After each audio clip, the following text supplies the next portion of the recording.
Halo Bray, kembali lagi di Gaptech.id. Di video kali ini gua pingin membahas event dari Nvidia pada CES 2022. Yang mau gua bahas bukan mengenai produk per produknya, tapi gua pingin membahas eventnya. Gua pingin sharing opini gua dan gua juga ingin berteori mengenai event ini. Di CES 2022, Nvidia bisa dibilang sedikit mengeluarkan produk kelas konsumer. Mungkin beberapa dari kalian nganggep RTX 3050, 3090 Ti, dan Ti laptop series adalah sesuatu yang baru. Kalau dibilang produk, emang itu adalah produk baru, tapi bukan sebuah inovasi teknologi baru dari Nvidia. RTX 30 series secara arsitektur itu diperkenalkan pada September 2020, yang berarti ini udah masuk tahun kedua dari arsitektur Ampere. Nggak sedikit juga netizen yang nonton live streamingnya itu pada berpendapat dan pada ngoceh ya. Banyak yang bilang ini presentasinya boring lah dan segala macam. Karena ya sebenarnya gue bisa mewajarkan aja sih. Sedikit yang Nvidia bahas untuk produk-produknya terutama di bagian gaming. Atau di bagian produk-produk konsumer yang dimana memang itu suaranya akan lebih kelihatan kenceng daripada produk-produk di kelas bisnis, enterprise, dan lain sebagainya. Pada presentasinya, Nvidia lebih banyak menyinggung mengenai cloud, AI, Omniverse, hingga ke otomotif. Pembahasan dari ranah gaming emang ada, tapi hanya sekedar mempromosikan ulang fitur seperti Reflex, DLSS, hingga fitur dari RTX.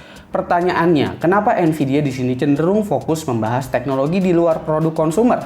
Kenapa cloud? Kenapa AI, Omniverse, hingga otomotif? Salahkah Nvidia membuat tindakan seperti ini? Apakah konsumer dilupakan? Banyak dah pokoknya kalau harus nyari pertanyaan sentimen seperti ini. Kalau menurut kalian gimana? Apakah event dari Nvidia di CES 2022 ini membosankan? Coba komen aja di bawah. Kalau gue sih di sini nggak bermaksud untuk ngebelain Nvidia. Di awal jelas gue bilang kalau RTX 3050, 3090 Ti, dan Ti series yang ada di laptop itu memang bukan sesuatu yang baru banget. Bahkan gue bisa bilang RTX 3050 adalah kartu grafis yang wajib ditunggu di tahun 2022 karena punya konfigurasi yang menurut gue menarik. RTX 3050 di desktop ini penempatannya agak berbeda dengan RTX 3050 laptop. Versi desktop dibekali 8GB GDDR6. Cuma Nvidia belum ngasih tahu nih RTX 3050 termasuk ke dalam seri LHR apa enggak. Mengingat kapasitas VRAM-nya yang cukup besar, takutnya ikut jadi inceran miner juga. Kalau RTX 3090 Ti sih ini super power ya. Mau LHR atau enggak ya udahlah. Kalau dipakai mining pun gue bakalan tutup mata karena RTX 3090 aja itu harganya udah bisa menyentuh 45 bahkan sampai 50 juta. Apalagi kalau versi Ti-nya ada nanti. Itu mungkin ya udah pasti di atas 50 juta lah. Dan kayaknya kalaupun dipakai untuk mining akan berat ngeluarin modalnya daripada ngincer kartu grafisnya yang harganya juga udah terlalu besar dibandingkan dengan powernya untuk mining nanti. Lalu kalau Ti versi laptop, gue pun gak berspekulasi banyak. Ya ini akan nambah varian laptop gaming di masa mendatang. Tapi hal yang harus kalian ingat, GPU laptop memiliki keterbatasan dari segi power. Contohnya seperti RTX 3060 dan 3070 laptop yang gap performance-nya bisa beda tipis tergantung TGP yang diberikan seperti apa. Jadi untuk versi Ti pun akan seperti itu. Ketelitian melihat harga dan konfigurasi akan sangat penting sebelum membeli laptop. Gue udah cukup merendahkan ekspektasi gue sih di situ. Tapi gue tetap bilang bahwa event Nvidia di CES 2022 ini itu tetap menarik kalau kita ngelihat perspektifnya agak sedikit berbeda. Kalau kita ngelihat perspektifnya itu dari segi perkembangan teknologi, event ini adalah event yang menarik. Kembali ke pertanyaan, salah nggak sih Nvidia membuat tindakan seperti ini? Oke, kita mungkin udah sama-sama tahu juga bahwa dunia saat ini sedang mempersiapkan teknologi yang dimana semuanya bisa terintegrasi. Mulai dari AI, blockchain, NFT, VR, gaming, bahkan pekerjaan kita sehari-hari itu bisa diintegrasikan di dalam dunia baru yang ada di dalam internet. Atau mungkin sekarang ini kita kenal dengan nama Metaverse. Nvidia emang gak secara gamblang bahwa mereka ingin menuju ke arah sana. Tapi coba pikir, dari mana Metaverse bisa terjadi kalau nggak ada komponen hardware pendukung beserta processing unitnya? Semua tech company superpower saat ini faktanya emang sedang berlomba-lomba untuk berinvestasi besar pada proyek jangka panjang ini. termasuk Nvidia yang dimana mereka emang udah cukup lama menseriuskan pengembangan AI, bahkan udah berani juga mengakuisisi ARM. Di masa short edge seperti ini, gua rasa Nvidia membuat tindakan yang cukup tepat ya, dimana mereka harus berinvestasi terlebih dahulu untuk teknologi masa depan dibanding harus maksain bikin produk kelas konsumer dan dengan teknologi arsitektur barunya.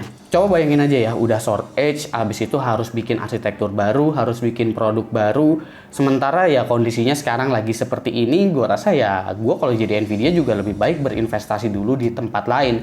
Sementara untuk kelas konsumernya itu dibiarin aja dulu pakai RTX 30 series. Toh untuk sekarang ini masih cukup juga kan performance dari RTX 30 series. Jadi dengan tetap memproduksi si RTX 30 series itu cukup menghemat biaya Nvidia lah untuk berinvestasi di sektor lain. Omniverse ini bukan bagian spesifik dari Metaverse ya, tapi Omniverse adalah teknologi masa depan yang dapat mempermudah proses pembuatan 3D image dan animasi. Dengan dukungan GPU milik Nvidia, semua bisa memanfaatkan Omniverse untuk membuat karyanya. Hasil karyanya bisa berupa animasi, film, NFT, hingga dunia untuk Metaverse. Dan kalau kita bicara Metaverse, sebenarnya Metaverse nggak harus pakai VR ya. Mungkin banyak orang beranggapan bahwa Metaverse itu harus pakai VR gitu untuk dunia baru ini. Tapi kalau mau start di awal-awal, gua rasa kayaknya Metaverse nggak harus membutuhkan VR sih. Jadi bisa aja ya dibikin seperti Minecraft yang benar-benar kita kayak semacam main game online gitu. Tapi ya benar-benar kita berbisnis di situ dan bekerja di situ, melakukan apapun di situ gitu. Ya intinya dunia baru nanti itu nggak jauh dari sebuah karya 3 dimensi lah. Jelas Omniverse membutuhkan AI juga yang jauh lebih pintar. Dan AI ini bisa kemana-mana larinya. Hingga ke otomotif bahkan untuk menyempurnakan autonomous car. Data center dengan AI yang mumpuni akan membuat ini benar-benar jadi kenyataan. Gua nggak menjelaskan detailnya, tapi seenggaknya dari sini kalian tahu bahwa yang Nvidia sampaikan adalah teknologi mereka yang akan berdampak besar untuk masa depan. Meski tetap memiliki pro dan kontra, ini tetap bagian dari ilmu pengetahuan yang perlahan emang perlu dipelajari, biar ke depan seenggaknya kita nggak gaptek ketika dunia baru berubah. Dan gua rasa di masa depan nanti pendidikan itu gua rasa yang bakalan banyak diminati itu ya rata-rata pasti computer science, karena ini adalah peluang karir yang sangat-sangat menjanjikan. Bukan berarti pendidikan di bagian jurusan-jurusan lain itu jadi nggak penting. Itu tetap penting karena bakalan kepake juga ilmunya. Tapi karena dengan dunia yang udah serba teknologi begini, apalagi udah bakalan ada dunia maya baru ibaratnya dengan adanya Metaverse seperti ini, gua rasa computer science ini bakalan jauh lebih merajai. Mungkin ya kalau dulu-dulu orang-orang rata-rata orang tuanya tuh pingin anaknya tuh jadi dokter, ya mungkin nanti anak-anak IT itu bisa selevel jurusan-jurusan dokter inilah. Kalau menurut gue sih kayak begitu ya di masa depan nanti. Tapi kalau menurut kalian gimana? Coba komen aja di bawah dan kasih pendapat kalian masing-masing. Segitu aja dulu video dari gue. Jangan lupa like, share, dan subscribe jika video ini menarik buat kalian. Follow sosial media gue kalau lu kepo sama apa yang ada di balik layar Gaptek. Beli juga merchandise-nya Gaptek kalau kalian ingin support Gaptek dengan cara lain. Ada beragam t-shirt di sana, silahkan cek link di deskripsi kalau emang kalian mau beli.